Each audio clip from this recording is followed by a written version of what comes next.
Hi guys, tonight we begin a long journey into the life of one of history's most remarkable women.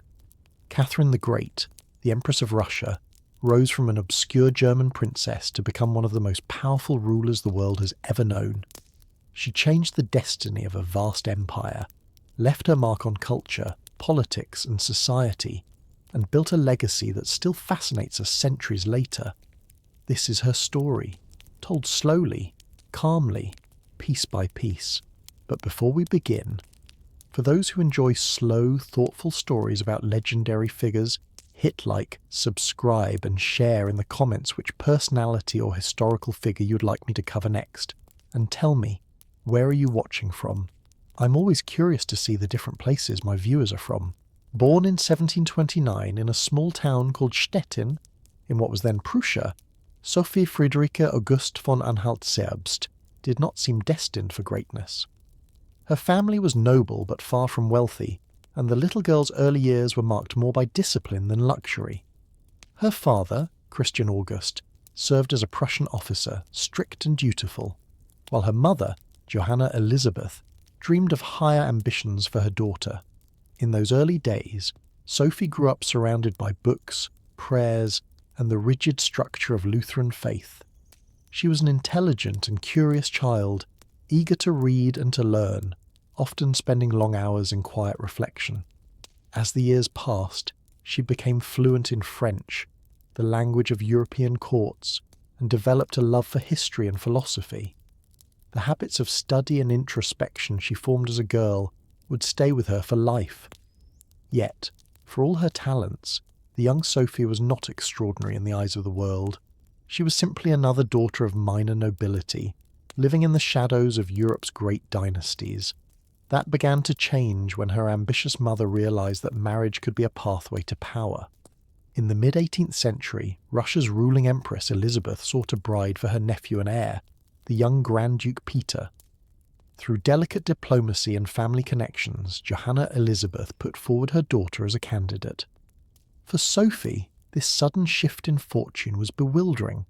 At just 14 years old, she was summoned to Russia, a vast and mysterious land she barely knew anything about.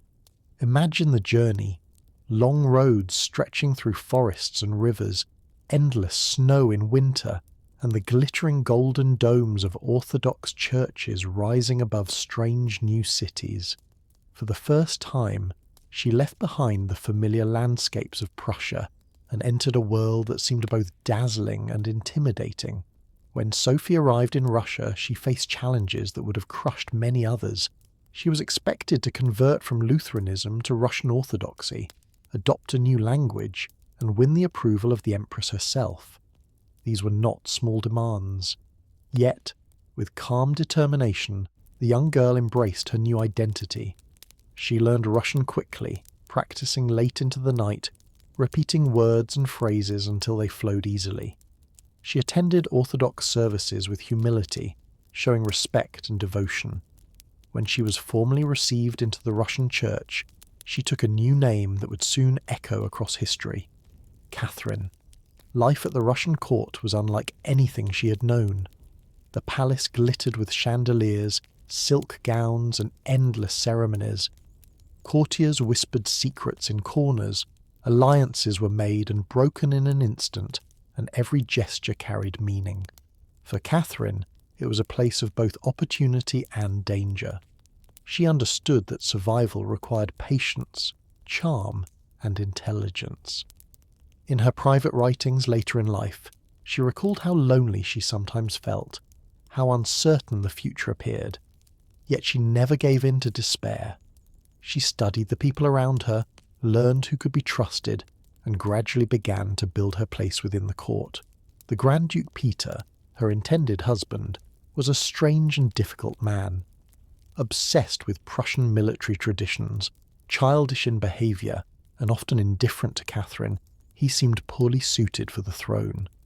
Their marriage, which took place in 1745, was far from happy. Still, Catherine endured. She read, she listened, she watched. Slowly she prepared herself for a larger role than anyone could have imagined. In those early years in Russia, Catherine was not yet an empress, not yet a ruler, not yet the powerful figure we remember. She was a teenager in a foreign land, shaping herself into the woman she would one day become. With every book she read, every service she attended, and every word of Russian she learned, she was laying the foundation for her future. History would one day call her the Great, but in these first quiet steps she was simply Catherine, waiting for her moment. As Catherine settled into her new life in Russia, she realized that survival required more than just adapting to new customs. The Russian court was a theatre of intrigue, where every smile could hide a rival scheme, and every glance might carry hidden meaning. Catherine was young, but she was observant. She understood that knowledge would be her shield, and so she devoted herself to learning not only the Russian language but also its culture, history, and traditions. She listened to the stories of nobles, asked questions of priests, and even studied military tactics in quiet hours, curious about how empires were defended and expanded. What distinguished Catherine from many others at court was her restless mind. While others enjoyed banquets and dances, she retreated to her chambers with books. She devoured the works of French philosophers such as Voltaire and Montesquieu, absorbing their ideas about governance, liberty, and the responsibilities of rulers. These writings shaped her vision of leadership long before she had any real power. They taught her that a monarch could be enlightened, using authority not only to dominate but to improve the lives of people. This quiet preparation was essential, because life with Grand Duke Peter was far from easy. Peter, immature and moody, often humiliated Catherine in public. He surrounded himself with a small circle of companions who encouraged his childish behaviour while ignoring the dignity of his wife. For Catherine, the marriage was a constant trial. Yet she endured with patience. She learned to conceal her feelings, presenting an outward calm while privately strengthening her resolve. Over time, the contrast between them became clear to everyone at court. Peter appeared careless, foolish, and consumed by his admiration for Prussia, while Catherine appeared thoughtful, composed, and increasingly respected. Though she did not yet have power, she was quietly building a reputation. The Empress Elizabeth, who ruled Russia during these years, was a stern but perceptive woman. She noticed Catherine's intelligence and discipline, though she remained cautious about granting her too much influence. Catherine understood this balance and never pushed too far. Instead, she waited, watched, and nurtured connections with powerful figures at court. These relationships would later prove crucial. Despite her struggles, Catherine found strength in her sense of destiny. She once wrote that she felt she was born not to serve but to rule. This inner conviction sustained her through years of difficulty, loneliness, and uncertainty. She knew that one day her patience and preparation might give her the chance to shape Russia's future. For now, she remained the dutiful wife, the attentive student, and the quiet observer, holding within her the seeds of greatness. The years following Catherine's marriage were a test of patience and endurance. She lived in a palace filled with riches, yet her daily existence was often marked by coldness and isolation. Grand Duke Peter grew increasingly distant, preferring the company of soldiers' toys and mock battles to the responsibilities of marriage. For Catherine, this was painful, but she transformed the hardship into an opportunity for growth. In her private chambers, she created a sanctuary of learning. Shelves of books became her closest allies, their pages filled with ideas that opened her mind to possibilities far beyond the walls of the Russian court. She read histories of ancient Rome, tales of strong rulers who had faced challenges even greater than her own. She studied philosophy, considering questions of power, justice, and human nature. These hours of reflection gave her strength, shaping the thoughtful, disciplined woman she would become. Though she appeared quiet, Catherine was developing an inner resilience that no one at court fully understood. Her health was often fragile, strained by the cold Russian winters and the stress of her position, but she rarely complained. Instead, she presented herself with dignity, masking weakness with calm determination. She practiced self-control in every gesture, knowing that in a world ruled by appearances, her composure would be her greatest protection. Behind the scenes, Catherine began to build alliances. Servants, guards, and even distant relatives of the nobility noticed her kindness and respect. Unlike many at court, she treated people of a lower rank with attention, asking about their families, listening to their concerns. These small acts of humanity earned her quiet loyalty, the kind of support that could not be bought with titles or jewels. Over time, she became known not only for her intelligence, but for her ability to inspire trust. The years passed, and whispers grew louder about the future of the Russian throne. Empress Elizabeth was aging, her health declining, and everyone wondered what would happen when she was gone. Officially, Peter was the heir, but few believed he was fit to rule such a vast empire. His childish behaviour and reckless admiration for Prussia created doubts even among those closest to him. In contrast, Catherine's reputation grew stronger. She did not openly challenge her husband, but her poise, discipline, and understanding of Russia made her a figure of quiet authority. Those who had once dismissed her as a foreign girl now saw her as someone who could one day lead. Yet Catherine knew that every step forward carried risk. One wrong move, one careless word, could destroy everything she had built. And so she continued her careful balance, outwardly obedient, inwardly preparing. Each day added to her knowledge, each encounter added to her strength, and each trial sharpened her sense of purpose. As the 1750s unfolded, Catherine's position at court grew more complex. On the surface, she remained the dutiful wife of Grand Duke Peter, attending ceremonies, joining in formal banquets, and following the rigid etiquette of palace life. Yet beneath that polished surface, she was quietly transforming herself into someone far stronger and wiser than before. Every day, Catherine learned to read the hidden language of the Russian court, the subtle signals, the whispers of alliances, the fragile loyalties that could vanish overnight. This understanding gave her an advantage that Peter never possessed. Where he laughed too loudly, spoke too rashly, and alienated others with careless remarks, Catherine observed, listened, and adapted. She had come to Russia as an outsider, but by now she had woven herself into its very fabric. In her private writings, she later admitted how lonely those years could be. She often felt herself trapped between a husband she could not respect and an empress she could not fully trust. Yet even in solitude she nurtured an inner flame. She believed that destiny had brought her to Russia for a reason, though the path to that destiny was still unclear. To keep herself strong, she relied on books. She immersed herself in the works of the Enlightenment, reading by candlelight when others slept. Voltaire's wit, Diderot's bold ideas, and Montesquieu's theories of law and liberty filled her mind with visions of a better world. She began to imagine what kind of ruler she might be if ever given the chance. Unlike many monarchs who ruled through fear or tradition, Catherine dreamed of ruling through reason, guided by the principles of knowledge and justice. But dreams alone could not secure her future. She needed allies.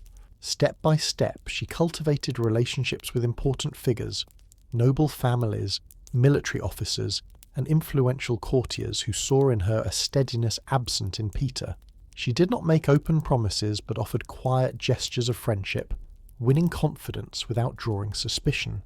This web of connections slowly spread, unnoticed by those distracted by the glitter of court entertainment.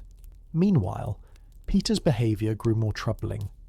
His obsession with Prussia led him to offend Russian sensibilities, dressing in Prussian uniforms and openly admiring Frederick the Great. To many Russians, this was betrayal. Catherine, by contrast, embraced Russian customs with sincerity. She attended Orthodox ceremonies, spoke Russian fluently, and showed respect for traditions that even some native nobles took for granted. The difference between husband and wife became impossible to ignore. By the end of the decade, as Empress Elizabeth's health declined, the question of succession loomed larger. Russia was a vast empire, stretching from the Baltic to Siberia, and its stability depended on capable leadership. Few believed Peter could provide it. Catherine, though still officially only the Grand Duchess, had begun to emerge in people's minds as a possible alternative. She herself never spoke such thoughts aloud, but in her heart she prepared for the day when fate might call her to step forward. The final years of Empress Elizabeth's reign cast a long shadow over the Russian court. The once vibrant sovereign grew weaker with each passing season, her strength slowly fading, though her will remained firm. Everyone knew that her death would change everything, yet no one could predict how. Catherine moved cautiously in these uncertain times. She'd become skilled at balancing silence and presence, speaking only when necessary, yet always leaving an impression of intelligence and calm. For courtiers weary of Peter's erratic behaviour, her steadiness was like a quiet harbour. They watched her, not with suspicion, but with growing respect. In her private chambers, Catherine prepared herself for every possibility. She studied not only the ideas of philosophers, but also the practical art of governance. She examined Russia's legal codes, learned about its finances, and listened carefully to reports from distant provinces. Few suspected how deeply she was educating herself, but Catherine was shaping a vision of leadership that combined Enlightenment ideals with Russian realities. She dreamed of reforms that could modernize the empire, though she knew she would need patience to make them real. Peter, meanwhile, drifted further into folly. His obsession with military games consumed him, and he treated matters of state with reckless indifference. He insulted powerful nobles, offended church leaders, and openly praised Frederick of Prussia, even while Russian soldiers fought Prussian armies. Each misstep eroded his support.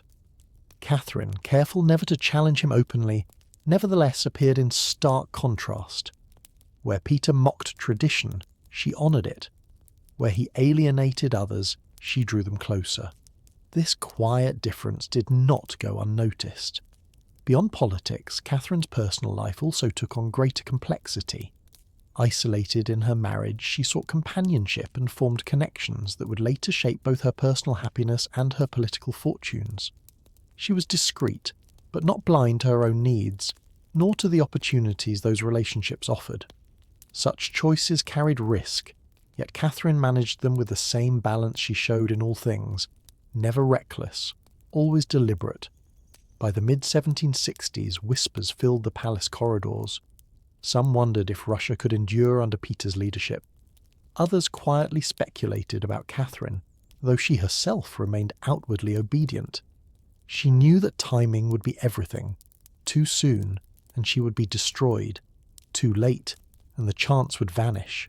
And so she waited, her mind sharp, her heart steady, her resolve unshaken. When the Empress finally passed in 1761, the empire entered a moment of profound uncertainty. The throne now belonged to Peter, but Catherine understood more clearly than ever that Russia's future could not rest safely in his hands. Somewhere deep inside, she sensed that her true journey was only beginning. When Empress Elizabeth died in December 1761, Russia held its breath. The empire, vast and restless, had endured her long reign, and now power passed to Peter, the man who had never seemed prepared for the crown. He became Peter III, Emperor of Russia. For Catherine, this was both a dangerous and decisive moment. She was now Empress Consort, yet her future depended entirely on her husband's actions. The first months of Peter's rule shocked the nation. He immediately withdrew Russia from the war against Prussia, despite the sacrifices Russian soldiers had made. This decision earned him the scorn of generals and the mistrust of nobles.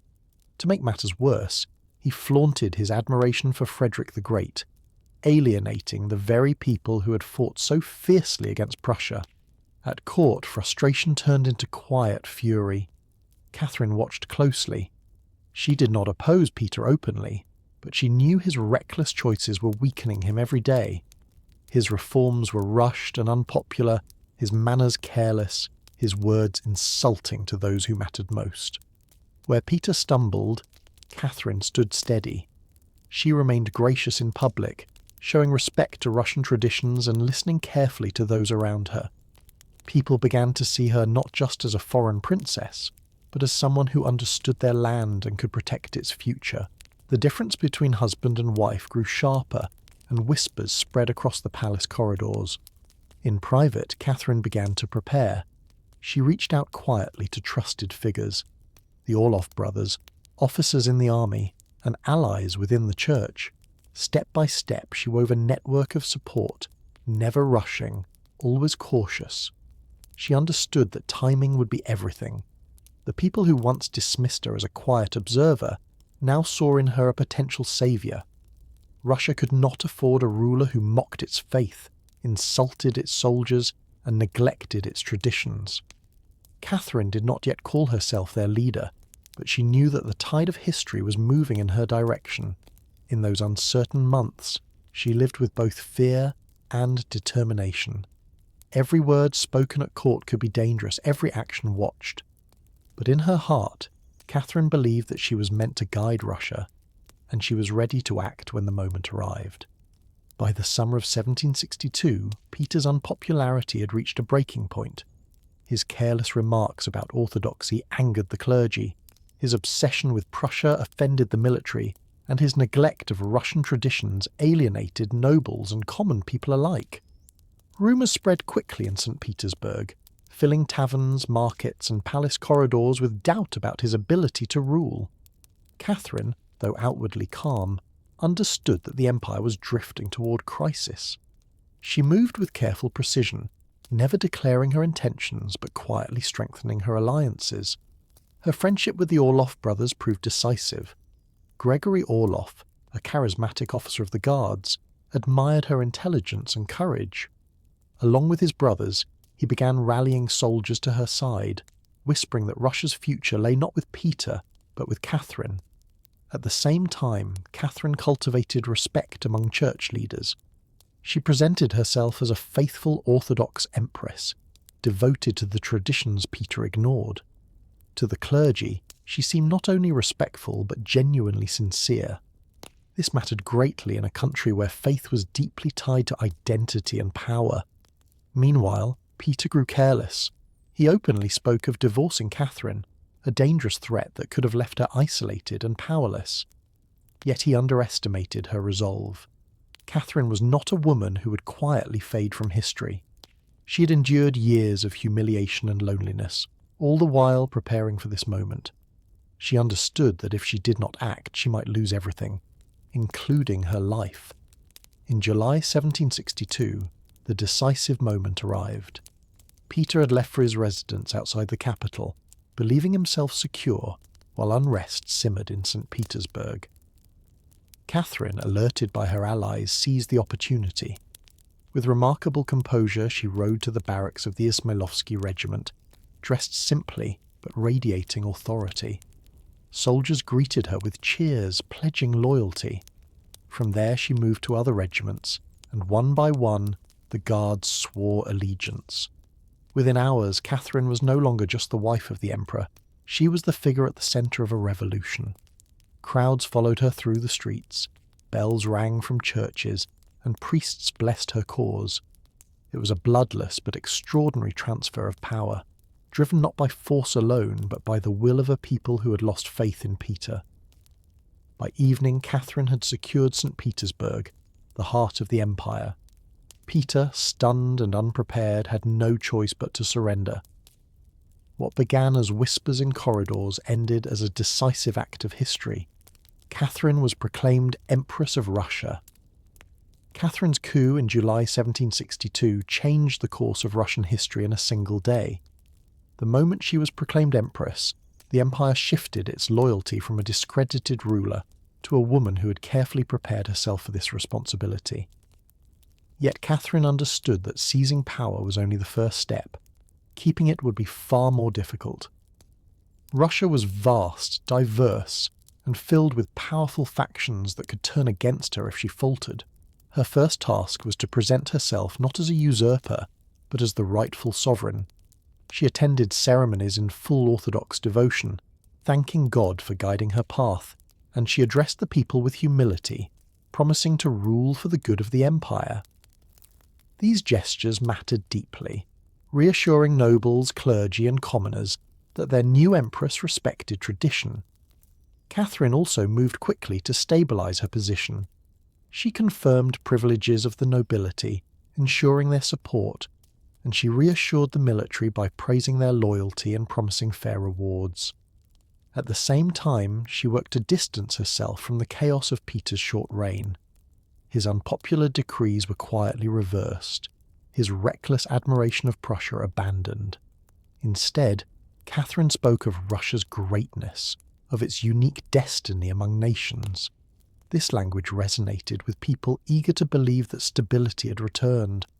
In private, Catherine felt the weight of her new role. She was 33 years old, suddenly the sole ruler of one of the largest empires in the world. The palace halls that once seemed filled with suspicion now echoed with expectations. She wrote in her memoirs that the crown was heavy, but she wore it with determination. Every decision she made, she knew, would be judged not only by her subjects but by history itself. Beyond Russia, the world watched closely. European courts whispered about the German princess who had become Tsarina. Some doubted she could maintain her throne, others admired her daring. Catherine, aware of these opinions, worked hard to establish herself as both legitimate and capable.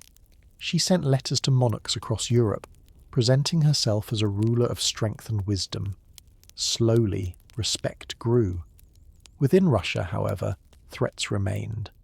Loyalists to Peter still lingered, and rumours of conspiracies swirled. Catherine acted decisively, yet without cruelty. She ensured that opponents were neutralised, but she avoided unnecessary bloodshed, knowing that mercy could win more loyalty than fear.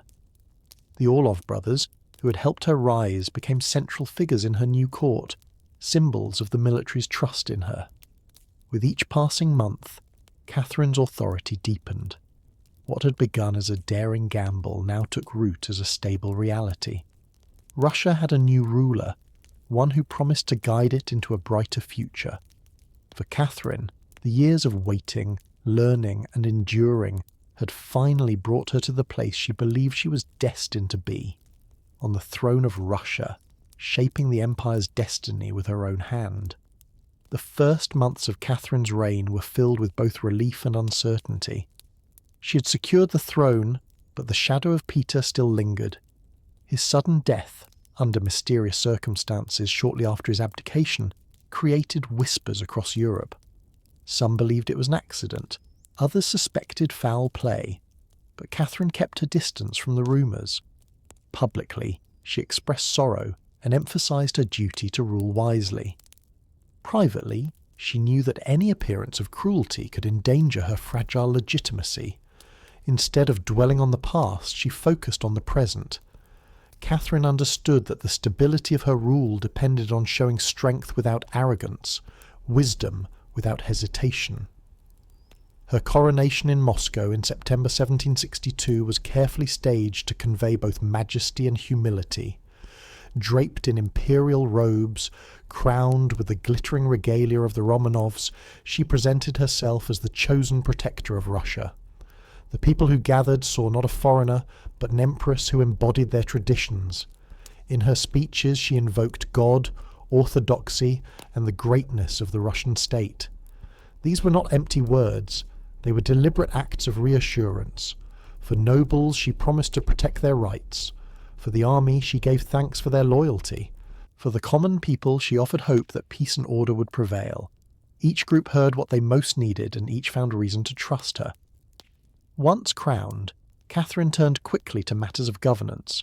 She reviewed financial accounts, noting inefficiencies that had long burdened the empire. She listened to reports from provincial governors, learning of hardships in distant lands. She studied the state of trade, agriculture, and law. This attention to detail astonished many courtiers who had expected her to act merely as a figurehead. Instead, Catherine revealed herself as a leader of energy and discipline. Yet she was also cautious. She knew that bold reforms too early might provoke resistance. Her first steps were measured, designed to win stability rather than risk chaos. She confirmed old laws, ensured the loyalty of the church, and showed respect to the traditions of the empire. But beneath this surface, she was already planning. Late at night, in the quiet of her study, she returned to her books of philosophy. She reread Montesquieu, reflected on Voltaire's letters, and considered how the ideas of enlightenment could be adapted to Russia's unique character. She knew the empire was not France or England. It required solutions rooted in its own soil. Still, she believed that knowledge, reason, and justice could guide her. Catherine's reign had only just begun, but already her vision stretched beyond the present. She was not content simply to hold the throne. She wanted to transform Russia into a modern empire, respected by Europe and strong in its own identity. The years ahead would test her resolve, but she was ready. After her coronation, Catherine set about learning not only how to rule, but how to appear as the natural ruler of Russia. Legitimacy was never guaranteed for a foreign-born princess who had risen to power through a coup. She understood this with clarity and acted accordingly. Every gesture, every word, every public appearance was carefully considered. She dressed in Russian styles during festivals, spoke the language fluently in court, and honoured orthodox traditions with sincerity. These actions created a powerful image. Catherine was no longer Sophie from Prussia, but a Russian empress in spirit as well as in title. She also understood that images alone could not sustain authority. She needed achievements, proof that her reign was more than a mere change of names. Her early policies were practical, aimed at winning trust from all corners of society. She reduced certain taxes that burdened peasants, a gesture that brought relief and goodwill. She gave attention to the needs of merchants, easing restrictions on trade to encourage commerce. For the nobility, she confirmed privileges and ensured they felt secure under her rule. Each decision was calculated to strengthen loyalty while avoiding unnecessary conflict. Catherine also paid special attention to the army, recognizing that it had placed her on the throne and could remove her just as quickly. She inspected regiments, praised soldiers for their service, and ensured supplies were distributed fairly. The army admired her composure and clear sense of duty. To them, she appeared steady where Peter had been reckless, respectful where he had been careless. Beyond Russia's borders, Catherine began shaping her image as well. She sent letters to European rulers, emphasizing her commitment to peace and stability. Diplomats reported back that foreign courts were impressed by her intelligence and firmness. Though some remained skeptical, none could deny that she had managed to secure power with remarkable grace. Still, Catherine knew her position was fragile. The empire she ruled was immense, stretching across forests, steppes, and frozen tundra. Its people spoke many languages and lived under diverse traditions. Governing such a land required more than charm, it demanded vision. In quiet hours, she returned to her Enlightenment studies. She admired the idea of rational governance, of laws crafted to serve the people rather than simply the ruler.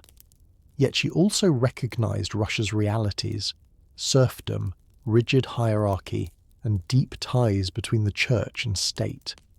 She asked herself how much change her empire could bear without breaking. These questions became the foundation of her reign. She would proceed not with haste but with patience, introducing reforms step by step, building trust before demanding transformation. Her ambition was not small. She wanted Russia to stand among the greatest nations of Europe, admired for its culture as much as its power. In her heart, she believed this destiny was within reach, and she had the will to pursue it. Catherine's first true test as Empress was not at court but across the countryside, where the realities of Russian life pressed hardest. Russia was an empire of contrasts, glittering palaces in St. Petersburg and Moscow, yet endless villages where peasants lived in poverty. Most of the population were serfs, bound to the land and their landlords, with little hope of freedom. Catherine understood that ruling Russia meant addressing this imbalance, yet she also knew that sudden changes could provoke resistance among nobles, whose support she needed. Her solution was to study before acting.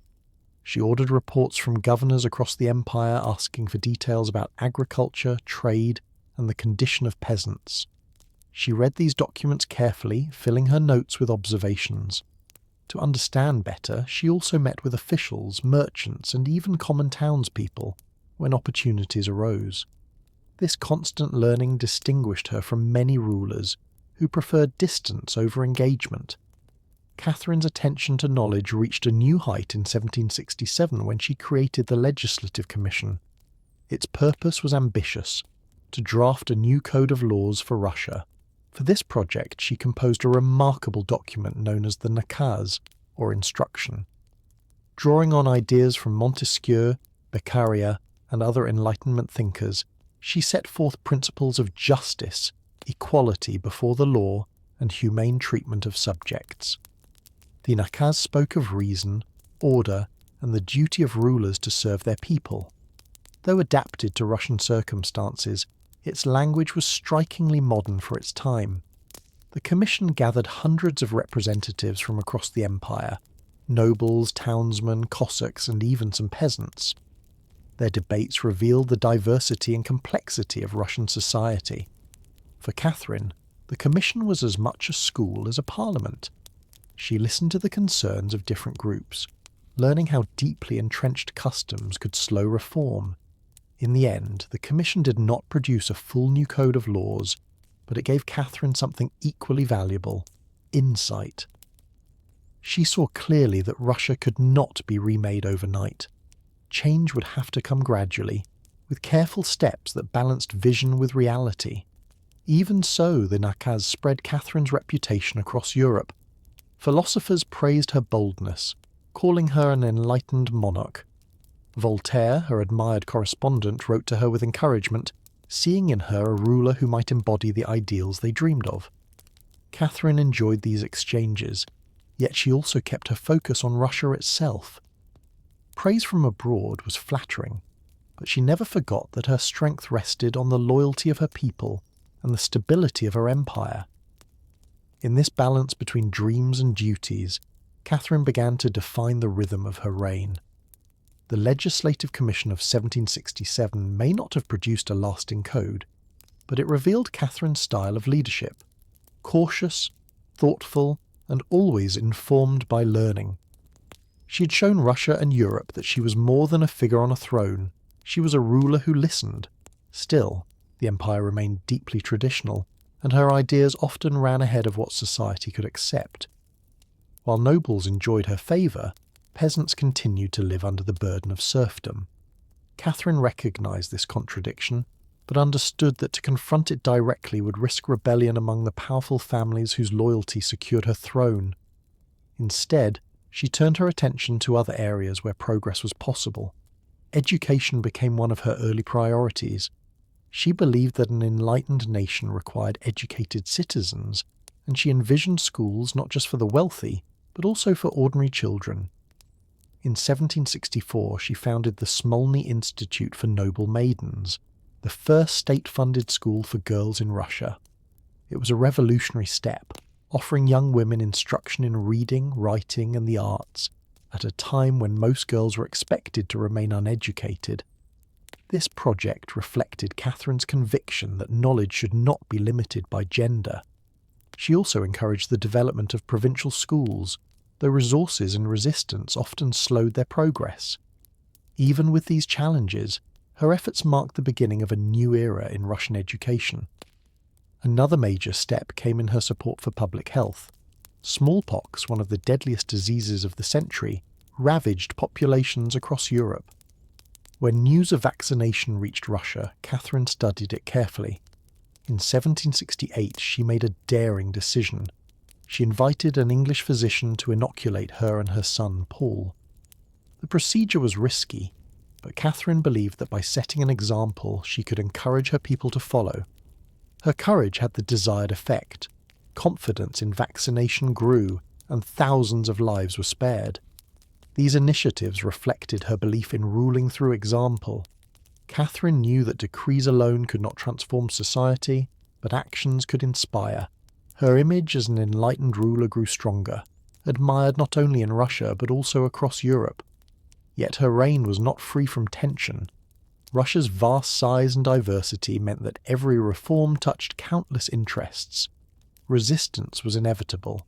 Catherine learned to compromise, to delay some projects while advancing others, always calculating how far she could push without risking stability. What made her unique was her patience. She did not demand immediate results. She understood that progress was a long road. Each school founded, each reform attempted, each example set was a step forward. Her vision extended beyond her own lifetime. She often wrote that rulers must think not only of today but of generations to come. In this sense, Catherine's reign was not just about power, but about legacy. Catherine's growing reputation as an enlightened monarch reached its peak during her correspondence with leading philosophers of Europe. Among them, Voltaire was the most famous. Their letters, exchanged over many years, revealed mutual admiration. Voltaire praised her courage and intelligence, calling her the Star of the North. Catherine, in turn, delighted in his wit and encouragement. These exchanges strengthened her image abroad as a ruler who combined power with intellect. Yet while Europe admired her, Catherine remained focused on the realities of governing Russia. The empire was immense, its challenges endless, and she knew that admiration alone could not solve them. One of her greatest concerns was the frontier. Russia's borders stretched across steppes and mountains, where rebellions and unrest were frequent. In these regions, loyalty to the throne was fragile, and law was often weaker than custom. Catherine recognized that a strong empire required firm control of its frontiers. She invested in building new towns, strengthening fortresses, and expanding administrative networks. Colonization projects brought settlers to distant lands, spreading agriculture and trade into previously undeveloped regions. These efforts slowly wove distant territories more tightly into the fabric of the empire. At the same time, Catherine encouraged the arts and sciences within her capital. St. Petersburg became a centre of culture, drawing architects, painters, and scholars from across Europe. She commissioned grand palaces, theatres, and libraries, determined to show that Russia could rival the cultural brilliance of Paris or Vienna. Under her guidance, the Hermitage collection began to grow, eventually becoming one of the greatest museums in the world. For Catherine, culture was not mere decoration, but a symbol of Russia's place among great nations. Still, she never lost sight of her subjects' everyday lives. In towns and villages, she ordered improvements to roads and communication. She encouraged agriculture by distributing seeds and promoting better farming methods. She supported trade by reducing barriers and opening new markets. Though progress was uneven, her efforts reflected a vision of Russia as both powerful and prosperous. Yet Catherine's reign was also shaped by contrasts. While she promoted Enlightenment ideals, she could not dismantle serfdom, which remained the backbone of the Russian economy. Her dependence on noble support made this institution untouchable, despite her awareness of its cruelty. She accepted this contradiction, focusing instead on reforms that could succeed. In this balance between ideal and reality, Catherine revealed her pragmatism. She wanted progress, but she valued stability above all. Her reign was not a revolution, but a careful evolution, guided by patience, intelligence, and an unwavering belief in Russia's destiny. While Catherine worked tirelessly to strengthen her empire, storm clouds were never far away. The most serious threat of her early reign came from within, the Pugachev Rebellion of 1773-1775. Led by Yemelyan Pugachev, a former Cossack officer, the uprising shook the very foundations of her rule. Pugachev claimed to be Peter III, declaring that he had survived and returned to reclaim the throne. For peasants who suffered under the weight of serfdom, his promises of freedom and justice sparked hope. Tens of thousands joined his cause, rising against landlords, burning estates, and seizing towns across the Volga region. The rebellion spread quickly, fueled by anger and desperation. For Catherine, this was a grave danger. It revealed the depth of unrest in rural Russia and the fragility of noble authority. She responded with both firmness and strategy. Recognizing that panic could only worsen the crisis, She remained calm in her proclamations, urging loyalty to the crown and promising order would be restored. The army, loyal to Catherine, was dispatched to confront the rebels. Battles raged across the steppe, and though the rebels fought fiercely, they lacked organisation and discipline. Gradually, government forces regained control. By 1775, Pugachev was captured and executed, his rebellion crushed. Yet the uprising left a lasting mark on Catherine. It showed her that serfdom, though essential to noble support, carried explosive risks. Millions of peasants longed for freedom, and their suffering could erupt into violence. Catherine, though unwilling to challenge serfdom directly, became more cautious in her reforms. She focused instead on strengthening administration, improving provincial government, and ensuring quicker responses to unrest. At the same time, she continued her cultural and intellectual projects. The rebellion had revealed Russia's weaknesses, but Catherine was determined it would not define her reign. She pressed forward with efforts to modernize her empire, convinced that progress, however gradual, was the only safeguard against future turmoil. After the Pugachev rebellion, Catherine understood more deeply that her empire's strength depended not only on armies and laws, but also on administration.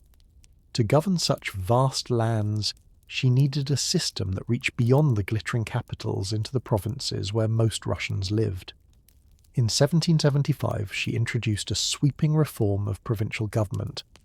The empire was divided into smaller administrative units, each overseen by officials responsible for justice, finance, and security. These officials were appointed directly by the crown, giving Catherine tighter control over distant regions. The reform aimed to make government more efficient, but it also strengthened the authority of the nobility, who were often chosen for these posts. Catherine believed this balance, central authority supported by local nobles, was the surest way to maintain stability after the chaos of rebellion. The reform also included measures for public welfare.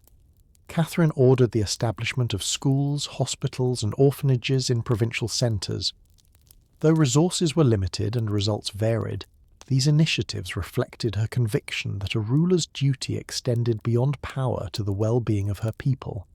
She also encouraged governors to report regularly on conditions in their territories, ensuring that problems could be addressed more swiftly.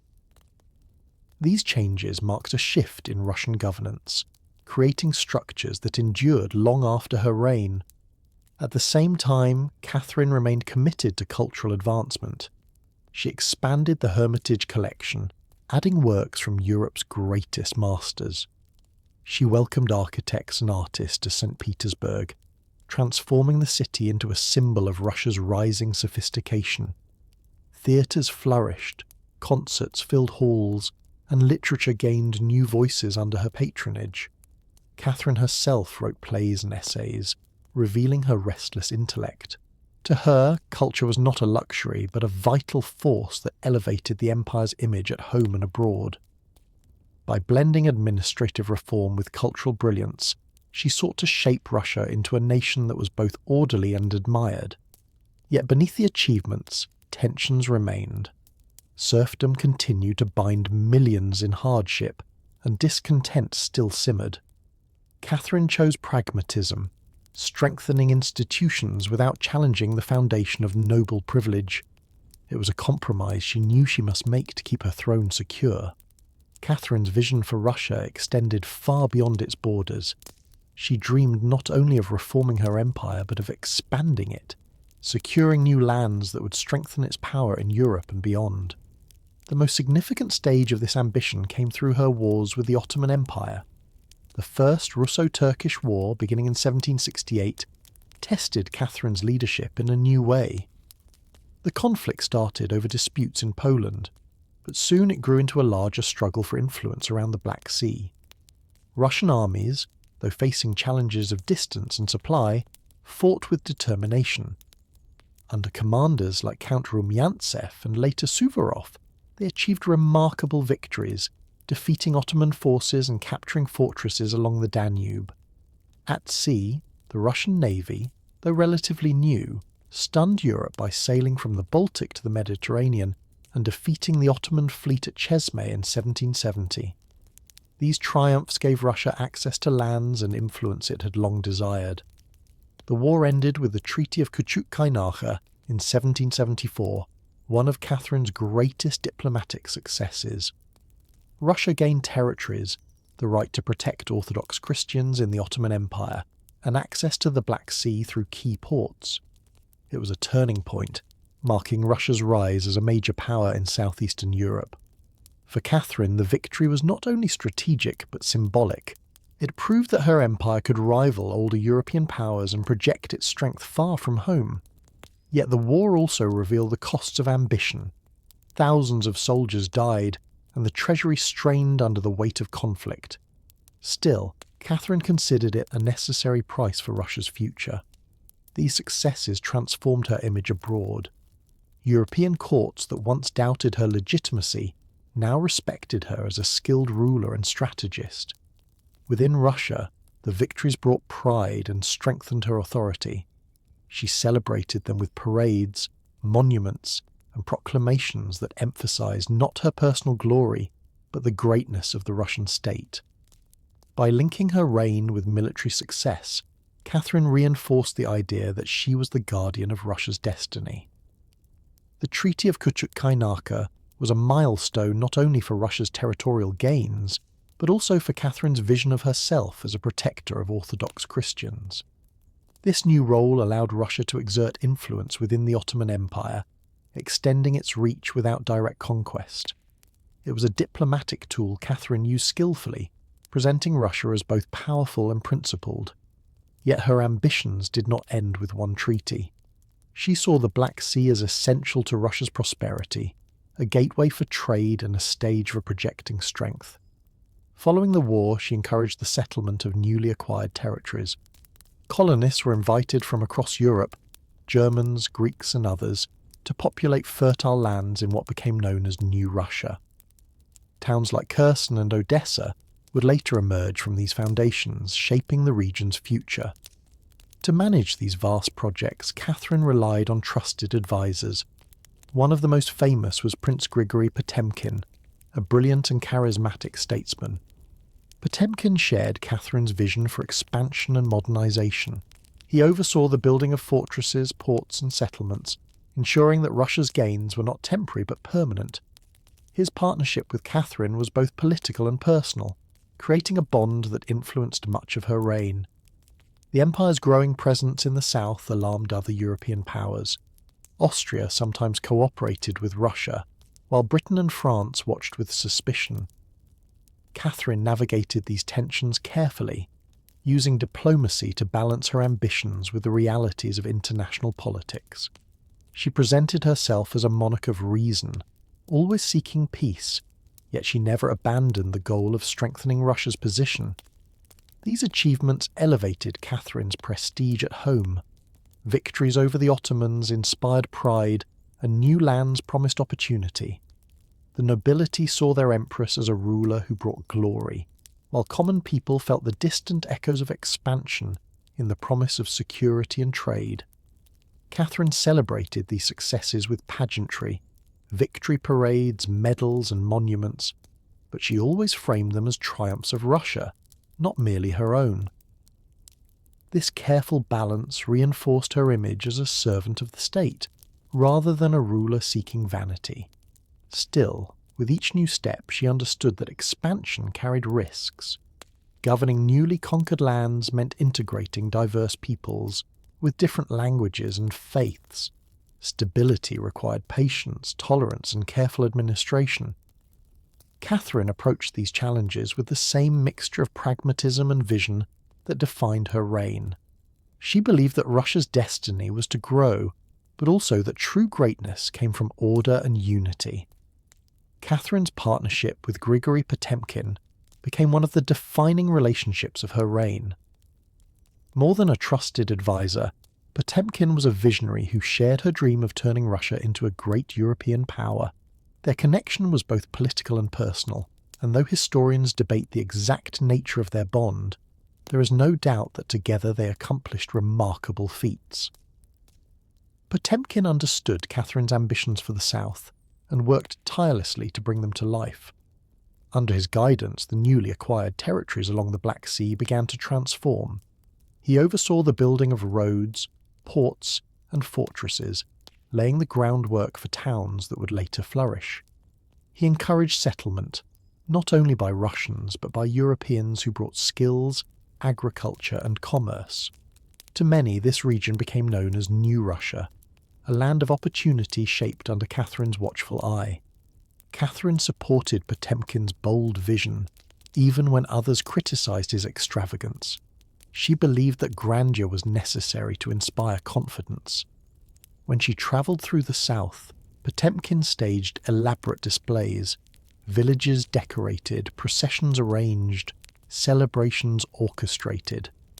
These events later gave rise to the term Potemkin villages, though in truth much of the development was real and lasting.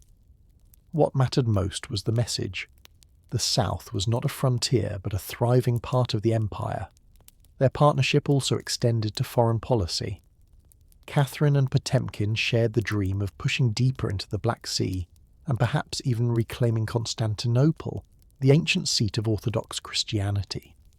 This so-called Greek project was bold, perhaps unrealistic, but it reflected the scale of their ambitions. Though it never came to fruition, the idea symbolised Catherine's determination to see Russia as a central player in European affairs. Meanwhile, Catherine continued to balance diplomacy with power. She forged alliances when useful, particularly with Austria, and maintained correspondence with European monarchs to strengthen her position. She cultivated the image of an empress both enlightened and formidable, capable of discussing philosophy with Voltaire while commanding armies on distant frontiers. Within Russia, Potemkin's influence sometimes stirred jealousy. Nobles resented his rapid rise and immense authority, yet Catherine defended him fiercely. She valued loyalty and vision above pedigree, and in Potemkin she found both. Together they embodied a partnership of intellect, ambition, and daring. Their achievements in the south not only secured Russia's borders but also expanded its identity. No longer confined to the forests of the north or the steppes of the interior, Russia now had a strong presence on the Black Sea, a new horizon that promised trade, influence, and security. For Catherine, these victories were proof that her reign was fulfilling its destiny. She had turned moments of uncertainty into enduring strength, guided by a vision of empire that stretched far beyond her own lifetime. While Catherine expanded her empire to the south, she also turned her gaze westward, where the troubled kingdom of Poland presented both challenges and opportunities. For centuries, Poland had been a powerful state, but by the 18th century it was weakened by internal divisions and the famous system of liberum veto, which allowed any noble to block legislation. This paralysis made Poland vulnerable to its stronger neighbours, Russia, Prussia, and Austria. Catherine saw in Poland both a risk and a tool. On one hand, instability near Russia's borders threatened her security. On the other, influence over Polish affairs offered a way to extend Russia's reach into Europe. From the beginning of her reign, Catherine interfered in Polish politics, supporting candidates favourable to Russia. She placed her former lover, Stanisław August Poniatowski, on the Polish throne in 1764. Though intelligent and cultured, he remained dependent on Catherine, ensuring that Russian interests dominated Warsaw. Yet Poland's proud nobility resisted foreign control. Conflicts erupted, drawing Russia into military interventions. These tensions eventually led to a dramatic event that shocked Europe, the first partition of Poland in 1772. In cooperation with Prussia and Austria, Catherine agreed to divide large portions of Polish territory among the three powers. For Russia, the gains included vast lands in the east, bringing millions of new subjects under Catherine's rule. The partition was justified publicly as a means of restoring order, but in truth it was an act of power politics. Many Europeans condemned it as the dismemberment of a once great nation. Catherine, however, saw it as a necessary step to secure Russia's borders and prevent rivals from gaining too much influence. The partition strengthened her authority at home. Nobles celebrated the expansion, and the army's role in enforcing Russia's will increased its prestige. Yet Catherine also understood the dangers. Poland remained unstable, and further unrest would draw her empire into new conflicts. For now, she managed the situation with diplomacy and force, balancing ambition with caution. Beyond Poland, the partition symbolized a new phase in Catherine's reign. She was no longer simply defending Russia or reforming its laws. She was reshaping the map of Europe itself. Her actions demonstrated both her pragmatism and her ruthlessness, qualities that defined her as a ruler who placed the interests of the empire above all else. To her, expansion was not merely conquest. It was destiny. Each new territory was another step in her vision of Russia as a dominant European power. With Poland divided and the Black Sea secured, Catherine's Russia stood taller than ever before. The first partition of Poland marked Catherine as a formidable player on the European stage, but it also reminded her of the delicate balance of power that defined the continent. Every gain for Russia stirred suspicion among other nations. Prussia, Austria, and even distant Britain watched carefully, wary of her expanding influence. Catherine understood that diplomacy was as crucial as armies, and she devoted long hours to correspondence, negotiations, and treaties. She cultivated an image of herself as a guardian of stability, even while pursuing bold ambitions. Within Russia, the new territories brought challenges. Millions of Poles, Lithuanians, and Ukrainians now lived under her rule, each with their own traditions, languages, and faiths. Integrating these populations required patience. Catherine allowed local customs to remain in many areas, so long as loyalty to the crown was maintained. She encouraged nobles in the new provinces to serve the empire, offering them positions and recognition. At the same time, she promoted the spread of Russian administration, gradually binding these lands into the larger imperial framework. To manage this complexity, Catherine relied on her skill in balancing central authority with local autonomy. Her goal was not to erase differences, but to make them work under Russian sovereignty. Beyond politics, Catherine continued her cultural mission. In St. Petersburg, she expanded the Hermitage into a world-class collection. Works of Rembrandt, Rubens, and other masters filled its halls, while architects designed new buildings that blended European elegance with Russian grandeur. She invited scholars, scientists, and artists to her court, determined that Russia should no longer be seen as backward, but as a centre of learning and creativity. These achievements strengthened her reputation abroad, especially among Enlightenment thinkers who admired her commitment to reason and progress. Yet even as she embraced philosophy, Catherine never forgot the realities of power. She wrote to correspondents in Europe about liberty and justice, but she ruled a land where serfdom bound millions in hardship. She justified this contradiction by pointing to Russia's unique circumstances, arguing that reform must come slowly to avoid chaos. It was a compromise she accepted, though it weighed on her conscience. For all her vision, she remained a pragmatist. By the 1780s, Catherine stood at the height of her influence. Her armies had triumphed, her empire had expanded, and her court had become a beacon of culture. To her admirers, she was the model of an enlightened monarch. To her critics, she was a master of power politics. Both views contained truth, for Catherine embodied the complexities of her age, a ruler shaped by philosophy yet driven by necessity, determined to leave Russia stronger than she had found it. By the mid-1780s, Catherine's reign was firmly established, and her empire stood as one of the great powers of Europe. Yet even in this period of strength, she continued to face challenges that tested her resilience and wisdom. One of the most pressing concerns was the condition of the serfs. Reports of unrest reached her regularly, reminding her of the danger exposed by Pugachev's rebellion. Though she admired Enlightenment ideas of liberty, Catherine could not abolish serfdom without alienating the nobility, whose loyalty remained essential. Instead, she sought partial solutions. She encouraged nobles to treat their serfs more humanely, issued decrees against extreme abuses, and supported agricultural improvements that might ease burdens. But these measures were limited, and Catherine knew it. She once admitted privately that serfdom was a sickness in Russia, yet one too deeply rooted to cure quickly. Her pragmatism again outweighed her ideals. While she restrained reform in domestic life, Catherine pursued bold ambitions abroad. The 1780s brought new confrontations with the Ottoman Empire as Russia sought to secure further control over the Black Sea. Once again, Potemkin played a central role, directing campaigns and overseeing the settlement of southern territories. Victories continued to strengthen Russia's hold, and Catherine celebrated each success with care, knowing how much military pride mattered to her people. In 1783, another remarkable achievement came, the annexation of Crimea. This strategic peninsula, long under Ottoman influence, now became part of the Russian Empire. For Catherine, it was a triumph of vision and persistence. Crimea provided warm water ports and cemented Russia's presence on the Black Sea.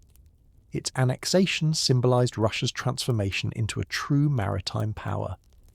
Catherine marked the event with grandeur, commissioning medals and proclamations that declared the greatness of her reign.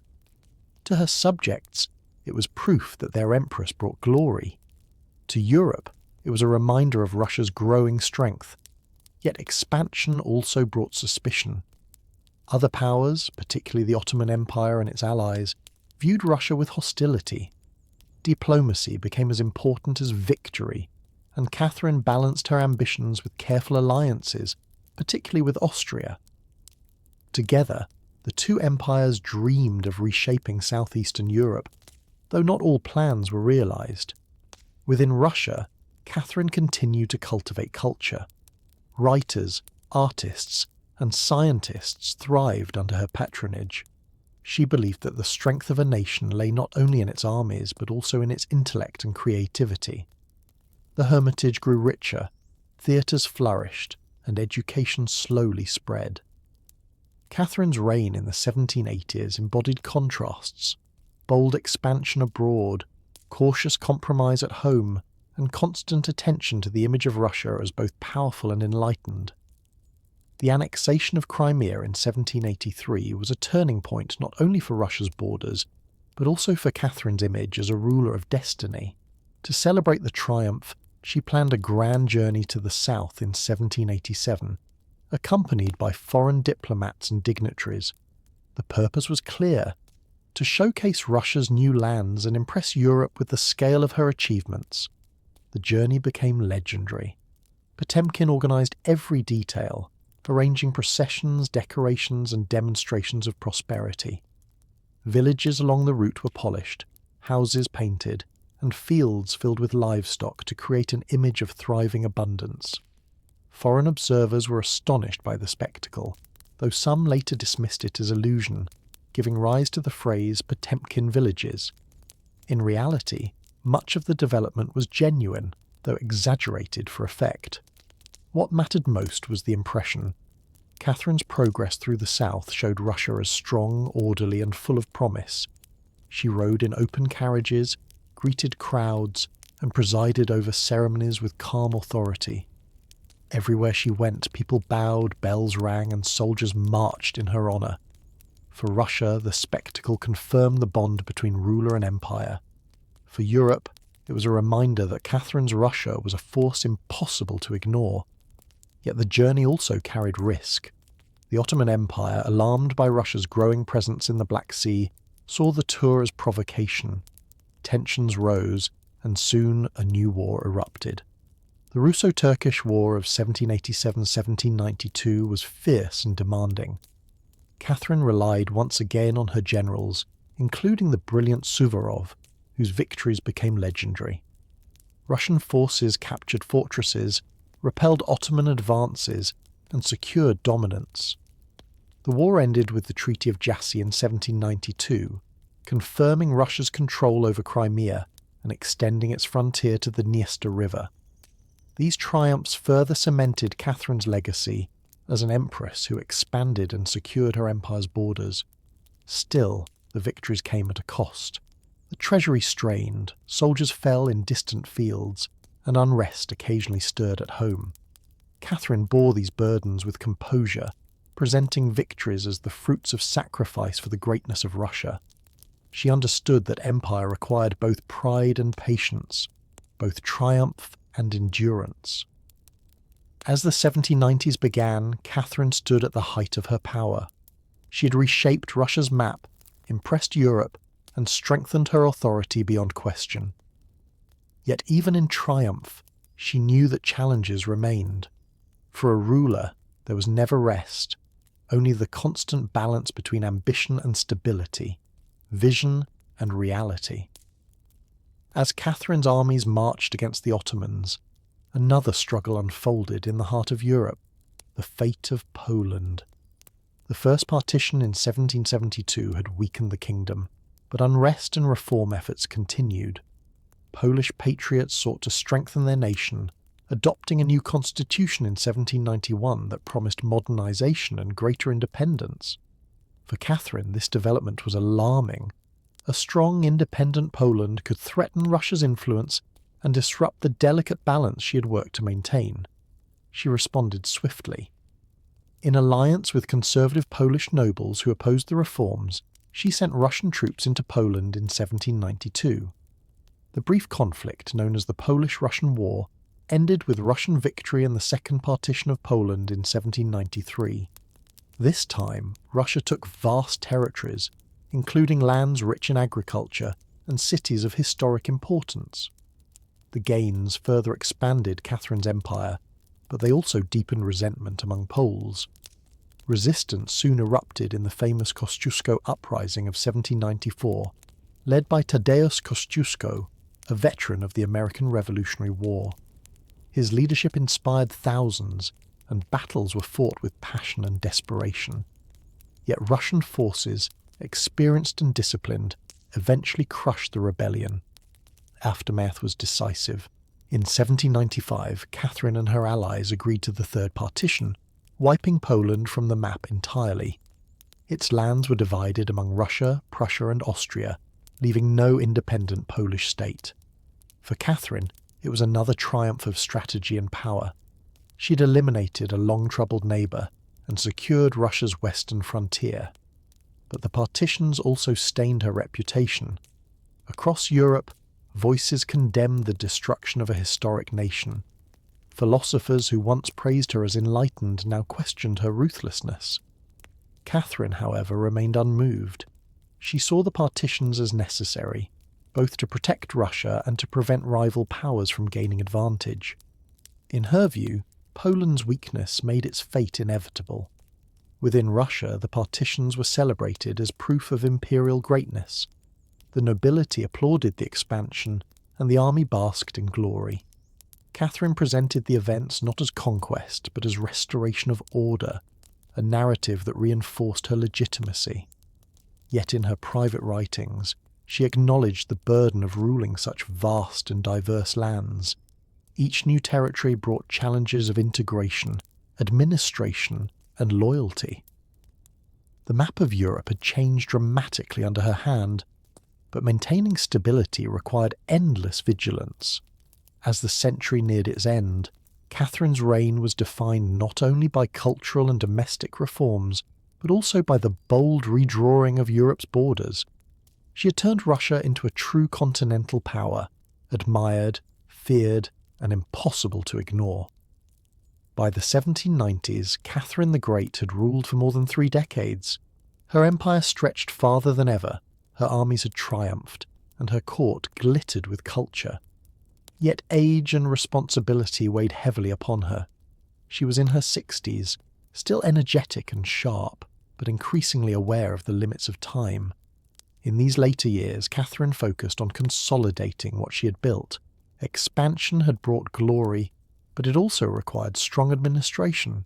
She devoted attention to improving governance in the new territories, ensuring that Russian laws, officials, and institutions took root. Roads were extended, trade encouraged, and fortresses strengthened. Catherine insisted that the empire's growth must be lasting, not fleeting. She also deepened her commitment to education. She supported the establishment of more schools, libraries and academies convinced that knowledge was the foundation of progress. The education of women remained one of her proudest achievements, and she often spoke of the importance of raising enlightened generations who could serve the state with wisdom. At the same time, Catherine maintained her passion for the arts. The Hermitage grew into one of the greatest collections in the world, filled with masterpieces from across Europe. Writers, architects, and musicians found patronage at her court. Even in her later years, she enjoyed plays, discussions, and debates, surrounding herself with minds that challenged and inspired her. Yet beneath the glitter, tensions lingered. Serfdom remained as harsh as ever, and uprisings flared from time to time. Catherine's pragmatism prevented her from tackling the issue directly, but she recognised its dangers. Privately, she admitted that serfdom was a deep wound in Russian society. Publicly, she focused on measures that could ease unrest without threatening noble power. Abroad, Catherine continued to play the game of European politics with skill. The French Revolution, which erupted in 1789, shocked monarchs across the continent. Catherine, who had once admired French philosophy, now regarded revolutionary ideas with suspicion and fear. She tightened censorship, watched for signs of radicalism, and presented herself as a defender of order against chaos. Her letters in these years reveal a ruler who remained vigilant even as age advanced. She still saw herself as the guardian of Russia's destiny, unwilling to show weakness. Even in the face of illness, she worked tirelessly, reviewing reports, writing instructions, and corresponding with ministers. To those around her, she seemed unstoppable, a woman who had risen from obscurity to shape an empire. But history was moving quickly, and the closing years of the 18th century brought new storms that even Catherine could not entirely control. The French Revolution cast a long shadow across Europe, and Catherine watched its progress with both fascination and alarm. At first, she dismissed it as a temporary disturbance, but as events grew more radical, the fall of the monarchy, the execution of Louis XVI, and the rise of revolutionary armies, her attitude hardened. She saw the revolution not as progress, but as chaos, a dangerous force that threatened all established order. For a ruler who had built her legitimacy on stability, the upheaval in France was a warning. Within Russia, Catherine tightened control. She censored publications that carried revolutionary ideas, banned works that glorified liberty and equality, and watched intellectual circles with suspicion. Where once she had encouraged Enlightenment debate, she now emphasized loyalty, tradition, and obedience. Her Enlightenment ideals had collided with the realities of power. Still, Catherine did not abandon culture entirely. She continued to support the arts, but she redirected their focus towards celebrating Russia's greatness and her reign's achievements. Plays and operas praised the empire's victories, while architecture and painting emphasized order and strength. At the same time, Catherine engaged actively in European politics. She joined alliances with Austria and Prussia, discussing ways to counter the spread of revolutionary ideas and armies. Though Russia was far from France, she believed the revolution's influence could seep across borders if not resisted. Her letters from these years reveal her sharp criticism of revolutionaries, whom she described as reckless destroyers of civilization. Yet even as she condemned France, Catherine faced no immediate threat at home. Her authority remained solid, her army loyal, and her nobles supportive. The empire's sheer size and deep-rooted traditions acted as barriers against radical change. Still, she sensed the winds of history shifting. In private, she admitted that ideas could not be erased forever. She feared that one day Russia might face similar unrest, though perhaps long after her time. As she grew older, Catherine turned more attention to questions of succession. Her son, Paul, was the legal heir, but their relationship had always been strained. She worried about his temperament, finding him impulsive and rigid. She considered bypassing him in favour of her beloved grandson, Alexander, whom she adored and saw as more capable. Yet Catherine hesitated. To alter succession would risk turmoil, and she valued stability above all. Thus she left the matter unresolved, continuing to rule with undiminished energy even into her late 60s. To her courtiers, she seemed tireless, working from morning until night, still drafting plans, issuing decrees, and envisioning projects. Few suspected how near the end was approaching. In the final years of her reign, Catherine remained determined to govern with the same energy that had defined her earlier decades. Even as age slowed her body, her mind stayed sharp, filled with plans for the empire's future. She reviewed reports from distant provinces, corresponded with governors, and kept a close watch on European affairs. She was, above all, unwilling to let her empire see her as weak. Her court remained vibrant, filled with ministers, diplomats, and artists. Visitors often remarked on her ability to listen carefully, respond with wit, and give instructions with clarity. She still enjoyed the company of younger advisers and companions, though she valued loyalty more than flattery. Catherine had learned long ago that trust was rare, and she guarded it carefully. She continued to expand the Hermitage, acquiring paintings, sculptures, and books that enriched Russia's cultural life. To her, the collection was not only personal pleasure, but also a legacy for future generations. She wanted Russia to be remembered not merely as a land of soldiers and rulers, but as a nation of art, knowledge, and refinement. At the same time, she supported practical projects, roads, canals, and improvements in agriculture that would strengthen the empire's foundation. Yet personal matters weighed heavily on her. Her strained relationship with her son Paul never truly healed.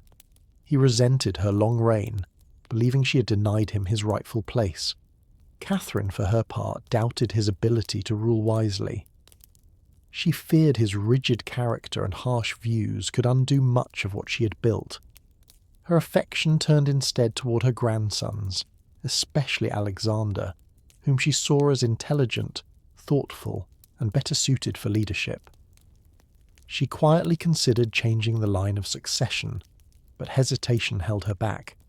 She knew that any open move against Paul might provoke conflict, and stability remained her highest duty.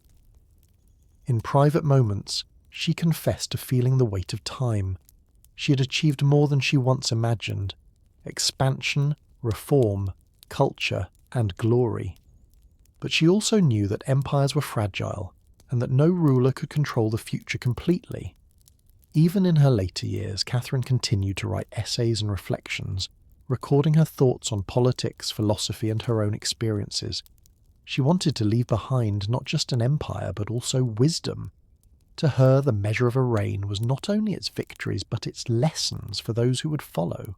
In the autumn of 1796, Catherine's health began to show signs of decline, though she remained active and determined.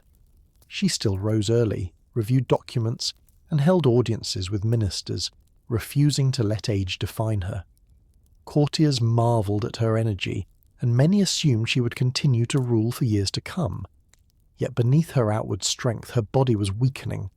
She felt the fatigue of decades of labour, the toll of endless decisions and responsibilities. Still, she pressed forward, driven by duty and the conviction that Russia depended on her. During these months, she devoted particular attention to succession. Her doubts about Paul never faded, and she continued to consider the possibility of naming her grandson Alexander as heir. She instructed advisers to prepare documents, though hesitation prevented her from finalizing them. Catherine understood that succession was not just a family matter, but a question of empire. The wrong choice could plunge Russia into turmoil. In her private notes, she expressed frustration at Paul's temperament, his rigidity, suspicion, and resentment. She feared that he would undo her achievements or govern with cruelty. Alexander, in contrast, seemed gentle and thoughtful, yet to bypass Paul risked civil strife, and Catherine valued stability above personal preference. Even as she struggled with this dilemma, she continued to govern effectively. Reports from provinces crossed her desk daily, and she issued orders with her usual clarity.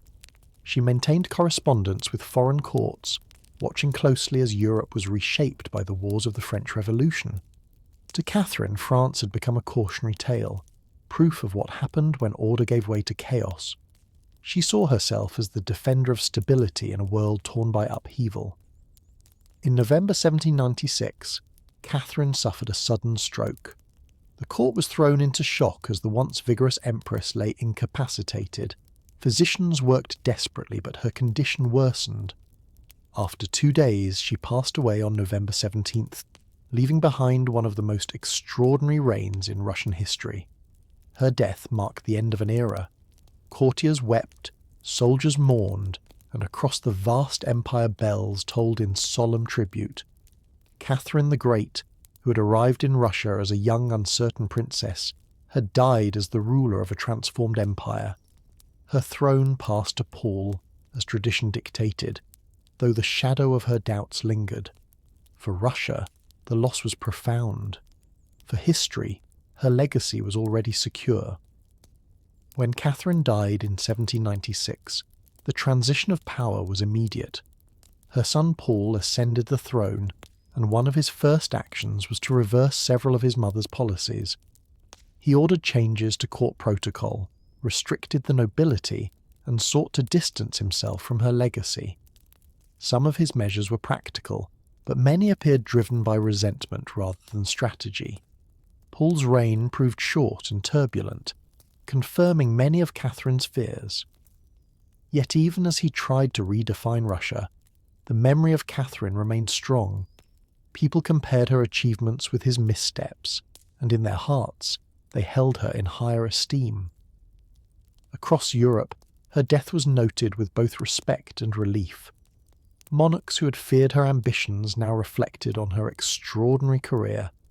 Philosophers and writers debated her contradictions, an Enlightenment ruler who promoted reason yet upheld serfdom, a champion of culture who pursued ruthless expansion. But all agreed she had left an indelible mark. Her legacy was vast and complex. She had expanded Russia's borders south into Crimea and west into Poland, reshaping the map of Europe. She had strengthened administration, built schools, supported vaccination, and enriched culture through the Hermitage. She had brought Enlightenment ideas into Russian politics, even if she could not always apply them fully. Perhaps most importantly, she had given Russia confidence. Under her reign, the empire was no longer a distant, semi-unknown power, but a central figure in European affairs. At home, Russians remembered her as a ruler who worked tirelessly for the state. She had outlasted doubts, rebellions, and wars, ruling for 34 years with remarkable endurance. Her reign gave stability to a vast and diverse empire, and her achievements outshone the scandals and rumours that sometimes surrounded her private life. Catherine's story also carried a more personal lesson. She had arrived in Russia as a foreign girl with little power, yet through intelligence, patience, and courage, she rose to the highest position in one of the world's greatest empires. Her journey showed that leadership was not only inherited but earned. Generations after her death, Catherine the Great continued to inspire admiration, debate, and fascination. Monuments were raised in her honour, her correspondence with philosophers was published, and historians studied every detail of her reign. For Russia, she remained not just an empress, but a symbol of ambition and vision. For the world, she stood as one of history's most remarkable women, whose life reshaped a nation and echoed across centuries. The legacy of Catherine the Great cannot be measured only in territory or treaties. It lives in the transformation she brought to Russian identity. Before her reign, Russia was often seen by Western Europe as distant and half foreign, a land of vast steppes and stern rulers. By the end of her rule, Russia stood firmly as a European power, respected and feared, its culture admired as much as its armies.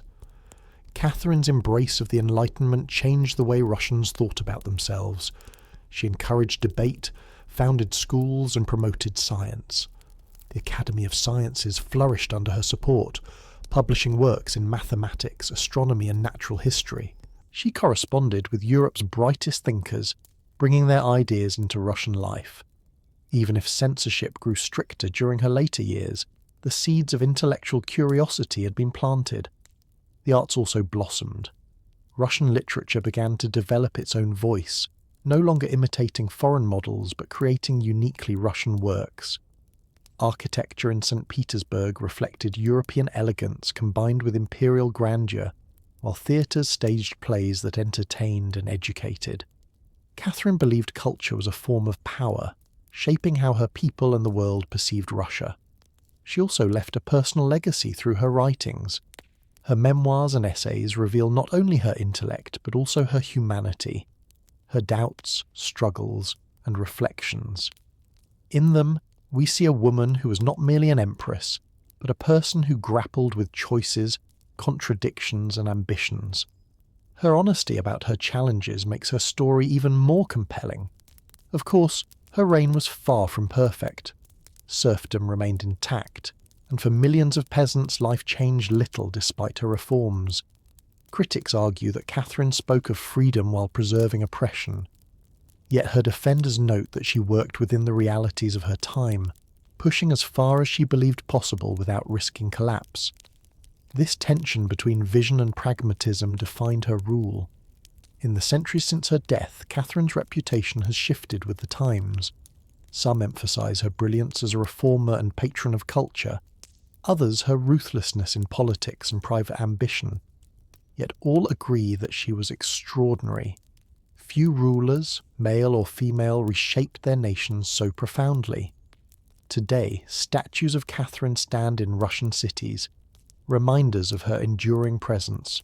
Scholars continue to debate her choices, but ordinary people remember her as the woman who gave Russia confidence and direction.